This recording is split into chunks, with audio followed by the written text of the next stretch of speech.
So today, what we are going to talk about is some tools, some techniques, some tips to help you get your initial offer accepted faster, easier, better, to present an offer that the seller is going to want to accept is what we're going to talk about today. All right. So what we are seeing, and this is in response literally to stuff that we are seeing in the marketplace, it is getting really, really busy. You guys are killing it in February, you're killing it in March, and things are getting busy. The market is coming back, and we are seeing a lot more competition for homes. So presenting an initial first good offer on the very first attempt and the first try is becoming more and more critically important. So that's what we're going to talk about today. We're going to talk about ways to make your offer more attractive, to give the seller no reason to accept any other offer other than yours. Okay. And we're going to do all of this by doing our best to balance risk and reward in the equation. Okay. So I am going to launch into a slide deck here, and we're going to talk about this. Let me get it on the right screen first. Here's what your role is as a buyer's agent. And you got to think about this often and a lot. And I want you to think about this little, the legal scales of justice in this imagery, because this is where you're at and this is what you're trying to do. You're trying to balance the risk that is the most acceptable to your buyer with the highest probability of presenting an offer that is going to be accepted by the seller. Okay, and these two things are in conflict with each other. If the scale goes up on one side, it goes down on the other. All right. So if your client is risk averse, you might be trying to write an offer that the terms simply are not going to be agreeable to them. And if that's the case, then you should not be pushing. Okay. If the transaction requires the buyer to abandon all risk by giving up things like contingencies and appraisals and due diligence periods and going for shorter periods of time, those risks may not be acceptable to the buyer, and you've got to be able to try to find that delicate balance. All right. Does this make sense? Do y'all get this? Is you know, doing writing an ironclad offer that's going to be accepted 100% of the time is great, but if your client can't actually abide by the terms, it's useless, and you're going to end up terminating later, and you might expose your client to losing their earnest money if you did so. So you've got to balance those two things in the equation. Okay. So the next thing that I want to talk about is any make recommendations that you do, any in tactics that we employ that we're going to talk about throughout the rest of this class today, is you've got to strongly consider having that buyer acknowledge those risks that are inherent in competing in a strong seller's market like what I think we're about to go into. So the first thing is you want to have a signed buyer's brokerage agreement, and there's a little exhibit that you can attach to that buyer's brokerage agreement that outlines the additional risks associated with buying in a seller's market. So it tells you things like, hey, if you buy a home as is, without having any inspection performed, is there a greater risk of you buying a property with defects. All right. And it kind of goes down through the list. If you're buying a property sight unseen, the buyer may have a good understanding of the size, nature, and condition of the property or the area around you. So you may not fully get the picture if you're doing these things. So this is a cautionary tale, and this is, to be honest with you, this is kind of CYA for you as an agent, to make sure that your client is fully aware and cognizant of the risk associated with buying in a seller's market and giving up things. Okay. The best by far way to win in any bidding war or to make the seller want to accept your offer the most is to offer the highest net to seller.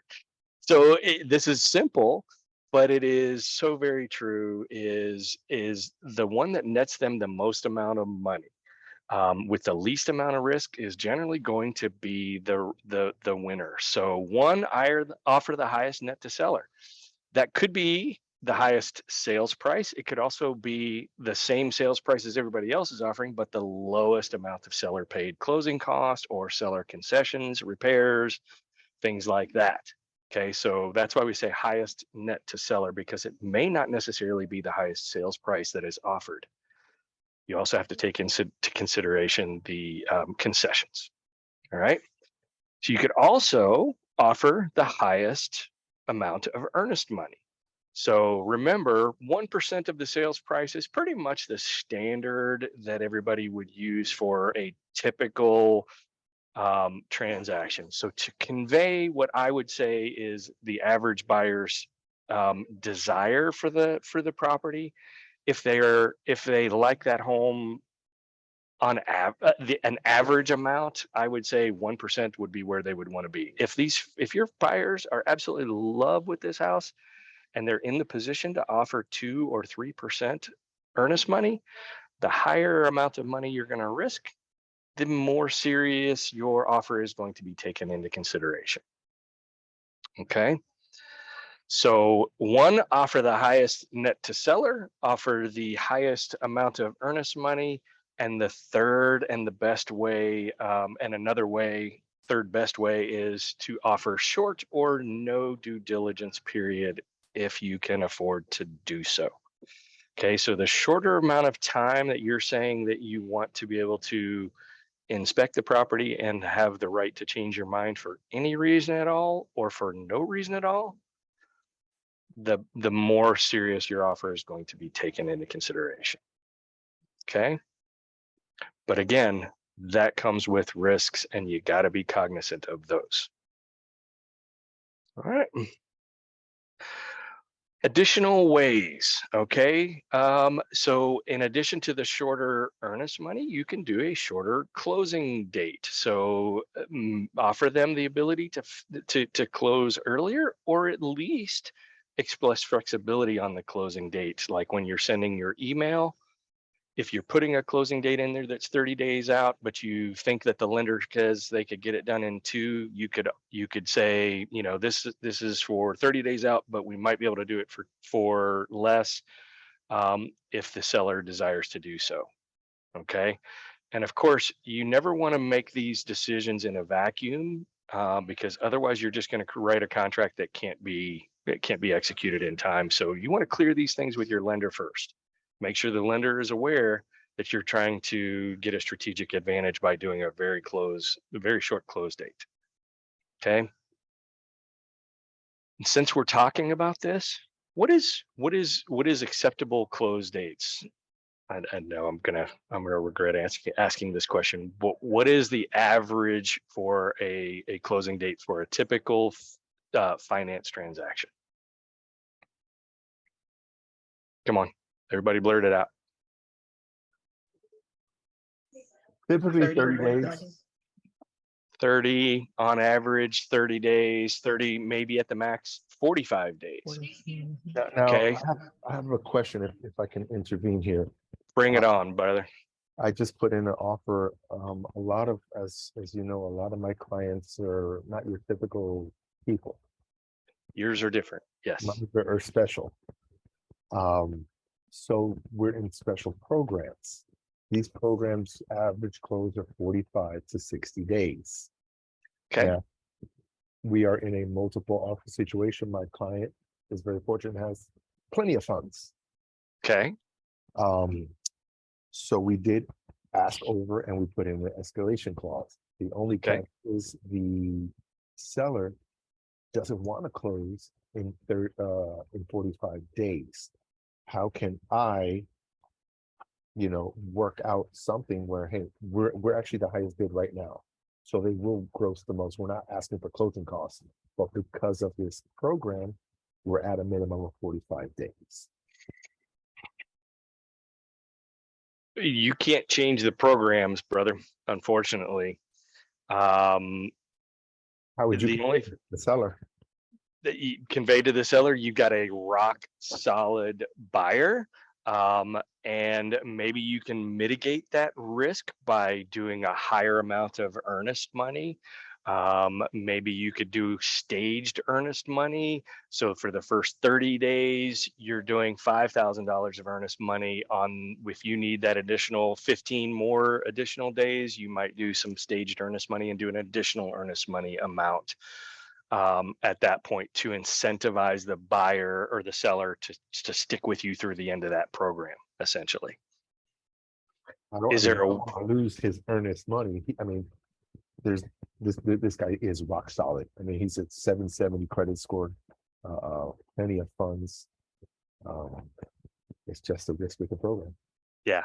Well, I mean, can you get rid of the program altogether? If he's got plenty of funds, could you just do a cash transaction? You got that kind of funds. I got you. Okay. There's a couple of different things, but I would think that the easiest thing to do would be to offer some staged earnest money and try to get some additional funds involved later down the line. Anything that would indicate your client's strong commitment to the house, to the transaction, and to the program that they're in is gonna benefit you. Okay. That's what I would try. Okay, I'll get back to sharing my screen. All right, so we just talked about the shorter closing date, the shorter financing and appraisal contingencies. Again, those would only be with a lender approval or at least lender coordination. Um, and don't write yourself into a corner that you just cannot get yourself out of. We've Many of us have done it and tried to push the lender into the situation, and sometimes they can respond accordingly, sometimes they cannot. Okay, so you just got to play it by ear and do the best you can. This last one is really, really important. The cleaner the offer, the better. So if you can present an offer with few or no special steps, if you're going to start asking for a lot of stuff in the initial offer, the agent that is receiving that offer, their next question is, well, if they're asking for a whole bunch of, if they're asking for repairs or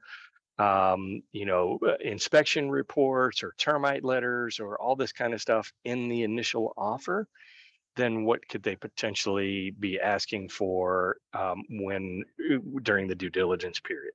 So if they're going to ask for stuff in the purchase and sale agreement, they're likely to ask for a lot more in the amendment to address concerns. So they're going to be cautious about that. So try to present a clean offer, clean meaning no or few special steps or conditions involved. Okay. But also, the cleaner the offer, the more organized, the more sorted, the more thorough and complete with all the exhibitions and exhibits attached to it. That is also going to be highly perceived and do your advantage as well as your client's advantage. Okay. So the financing considerations when we're talking about, as we talked about here, financing and appraisal contingencies. So when you are financing a transaction, obviously the best of way to do this is by cash. But let's talk about, and a lot of agents don't understand this or don't know this when they first get into the business, but hopefully you guys are all on the best on page with this, is in terms of favorability. What are the programs? What are the options for purchase that are going to be received more readily than the next? So these are going in order of preference. So if I have a seller and I get an offer that is cash, obviously that is going to represent the least amount of risk to the seller. That is primarily because there's not a lender involved, there's not appraisal contingencies, there's not sale contingencies, there's very little involved in a cash transaction, and so there's the least amount of risk to a seller. All right, next after that is going to be a conventional loan program. If a buyer is bringing a conventional loan, that represents the second amount of least amount of risk to the seller. So that's going to be received in the second most highest order, if you will. Probably tying for third and fourth would be FHA and VA in terms of their desirability. And that is primarily because there are some rules and regulations involved in those two government programs that make them a little safer for an FHA and a VA buyer, but it shifts some of that risk onto the seller. Okay, so in other words, in a VA transaction, for example, there's a termite requirement and there's 100% repair appraisal, and there's some seller paid fees that must be done in a VA loan.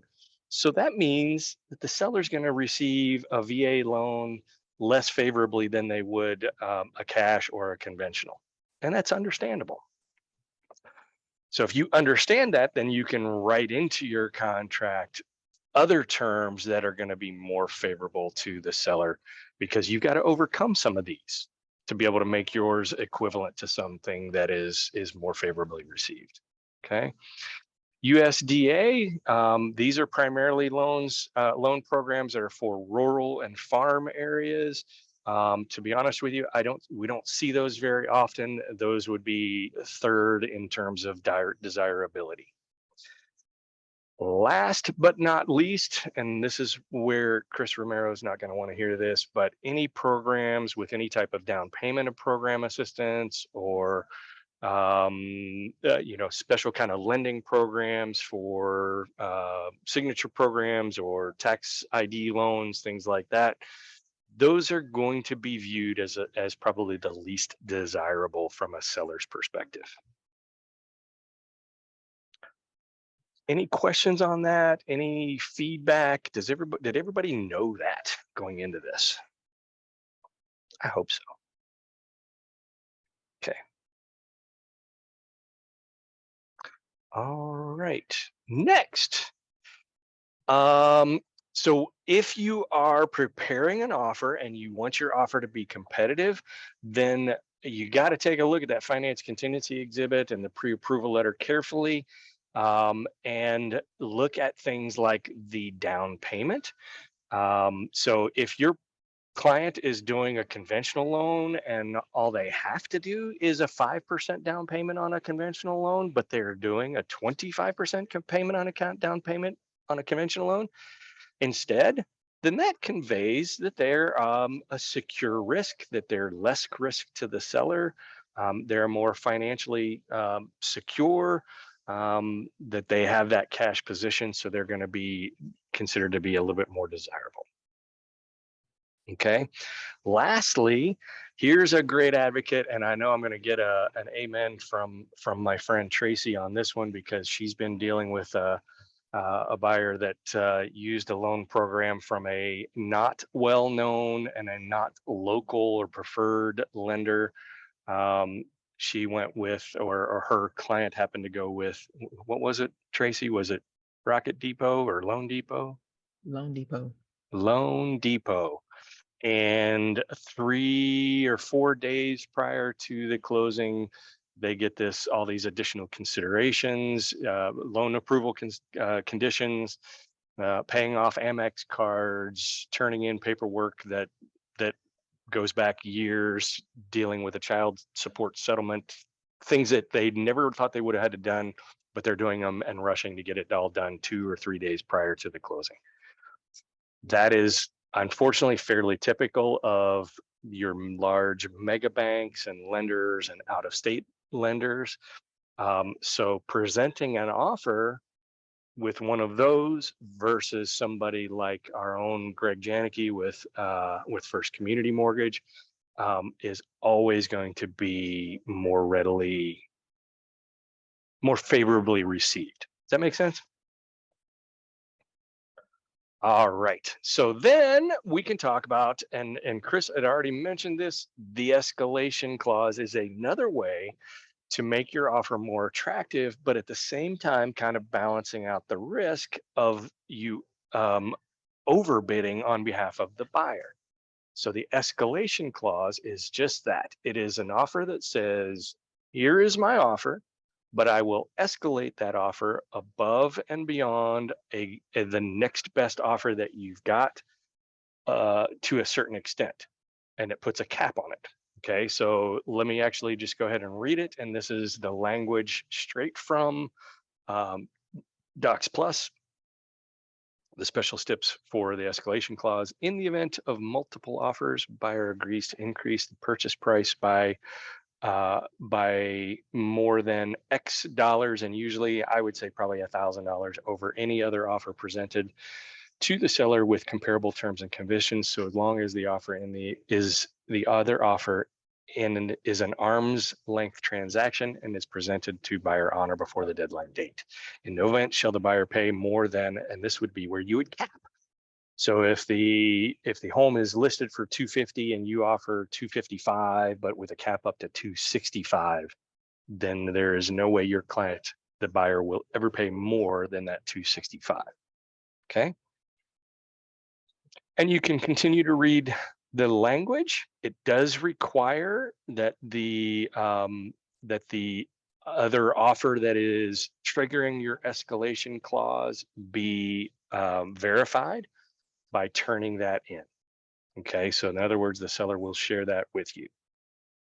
Okay.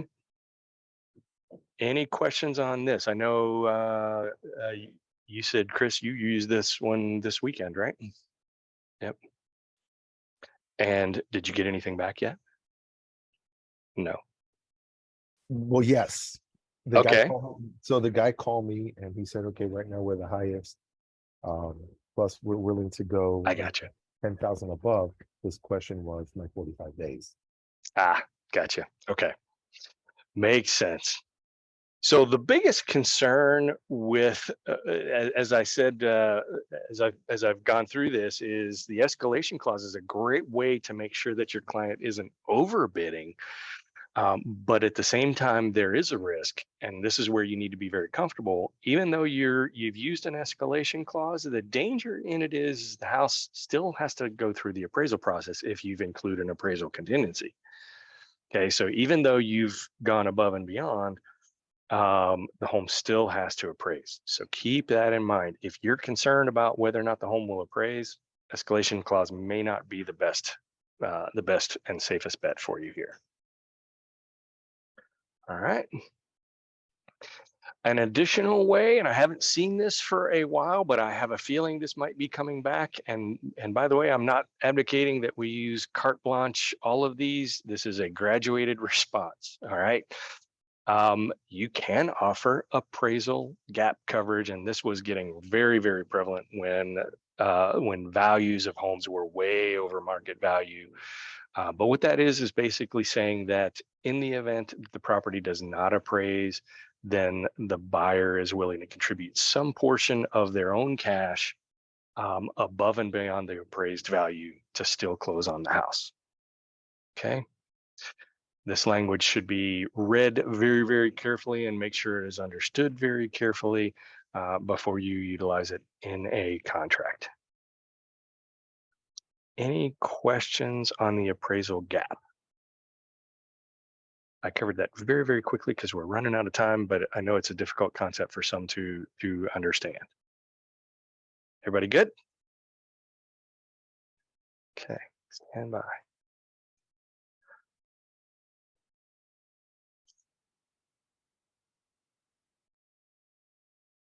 Sorry, my screen is not wanting to cooperate today.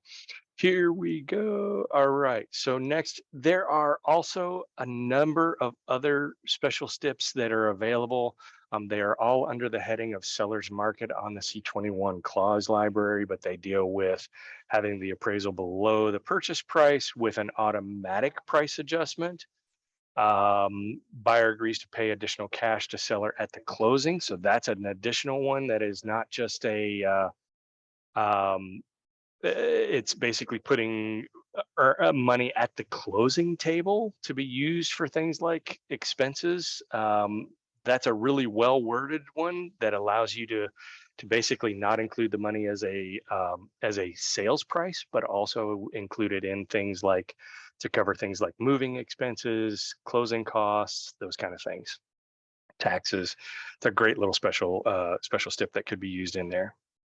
Um, the property not appraising, not a basis of the buyer to get their earnest money back. That one's risky, and you cannot use that one in the case of an FHA or a VA because you have the addendum,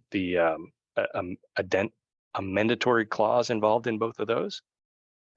There's lots of good ones, but here's where you find the escalation clause. They're all available to you and readily pre-worded, and all you got to do is access them.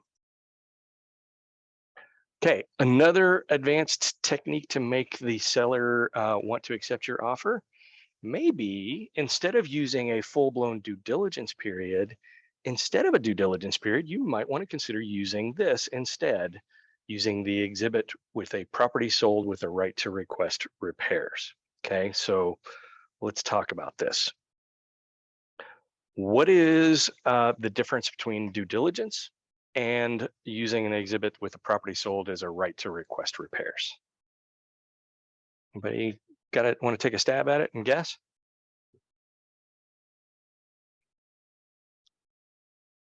Okay, I'll help you out.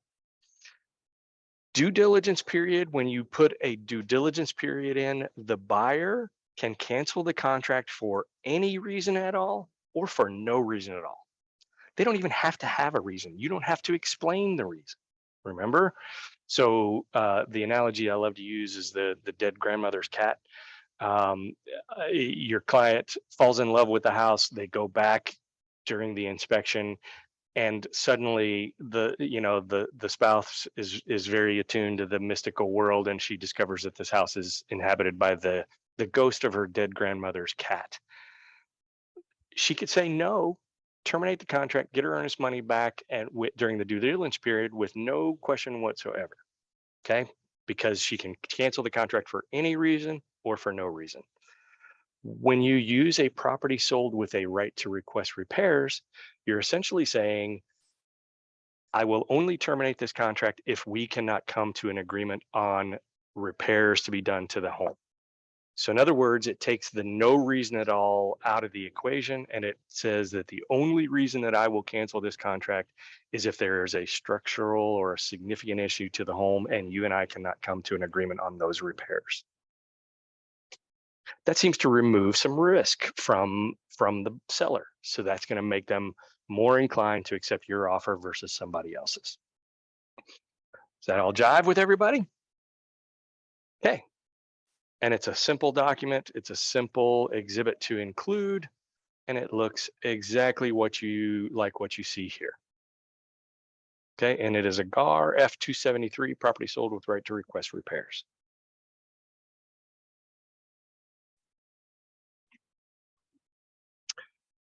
Oh, wow. Interesting. So sorry about the formatting of this. I didn't realize that was like that, but here is another way you can offer option money. So everybody is very familiar with this paragraph up here where you put in your days of due diligence, and 99% of the time we put zeros in under this option payment for a due diligence period. So this is the language that I will tell you is, and this is a quote, and it's down here at the bottom, it's a 100% legal bribe. It is simply saying, for the privilege of accepting my offer and including a small due diligence period involved in it, we are going to stroke you a check, in this case, a check within 3 days that shall not be applied towards the purchase price at the closing of $500. And it's simply saying, if you accept our offer, 3 days from now, a check for you to use in any way, shape, or form that you like will be in your hands for $500. It is just that simple. And when you've got two offers that are otherwise exactly the same, and one of them is going to put a nice weekend of activities into your pocket, who wouldn't do that, right? All right. Some advanced techniques would be the personal appeal letter to the seller, and even better, a video message from the buyers to the sellers. Here's a great example of a little letter. This goes back a good ways, goes all the way back to 2019, but still a very good applicable letter. Lastly, if the condition of the home warrants, consider an offer to purchase the home as is. No seller repairs will be requested. That is something that you can actually write a special stip and say, we're willing to accept it. I wouldn't. There's risk associated with this. The best option for something like this is if your client is a contractor or an investor, and they are very comfortable making all those repairs, but there's some risks associated with that. Any questions on anything so far?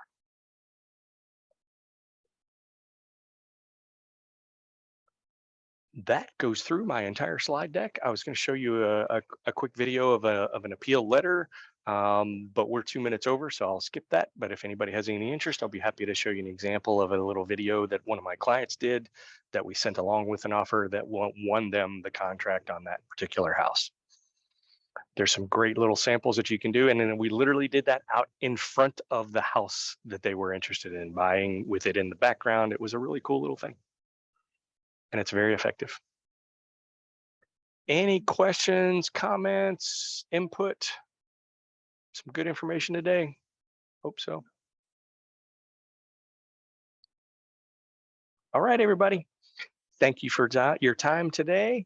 Um, don't forget, no Connect Wednesday this week. Instead, we're having the 3-hour CE class on license law, which is um, a, a, a licensing requirement and a GREC requirement. So I would try to make sure you can get here on Thursday from 9 to noon.